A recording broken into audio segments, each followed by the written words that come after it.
Kasi hindi nga siya result niya kasi sa urine niya. Serious. Dehydrated na siya. Yung vaccine work, pag ganyan, na-reduce nila.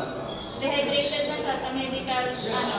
Ibang vaccine sa akin, yung vaccine work, kailangan mag-reduce. Ngayon, sa amin, on my part, as a supervisor, kasi health and safety na po ito ng tao, and recommendation na po ito ng doktor. So, kung iyan mo, kung sa akin, is at 10 ounce gloves. 10 ounce.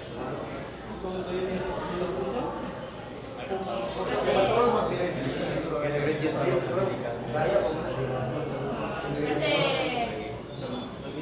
yun nga ang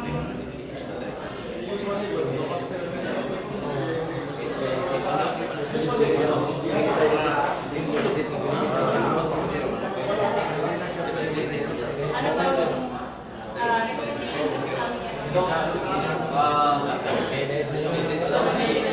Lumabas na sa resulta. Oo, kaya nga marami din namamatay na vaccinated kasi actually meron din sa 1C na mga hindi na because of dehydration. Kaya nga sila nagkaroon ng hydration test. Kasi because of that, to prevent that kind of cases. So, dahil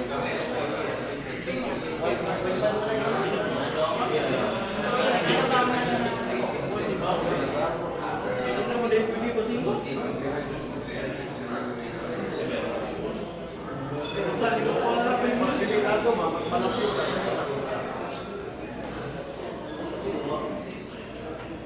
actually, Diba?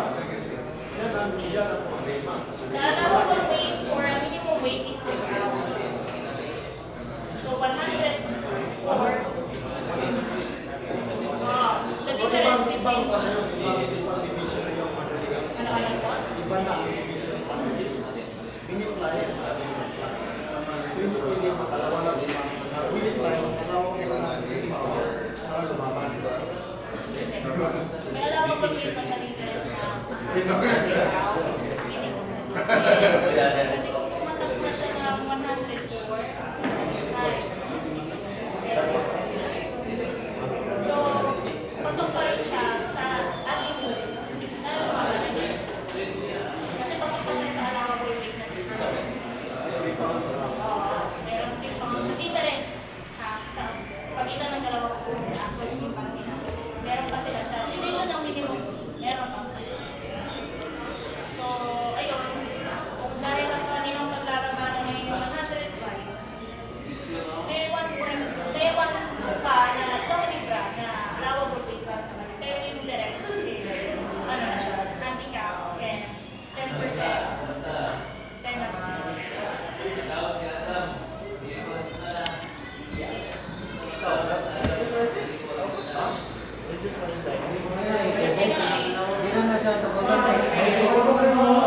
Kasi yun lang ang purpose ng dehydration natin. Yung purpose natin. Sa init na kawan.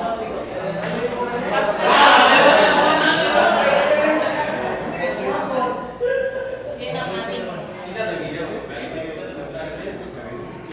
Sa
kayo makapag because yun po yun talaga, pasensya na po talaga.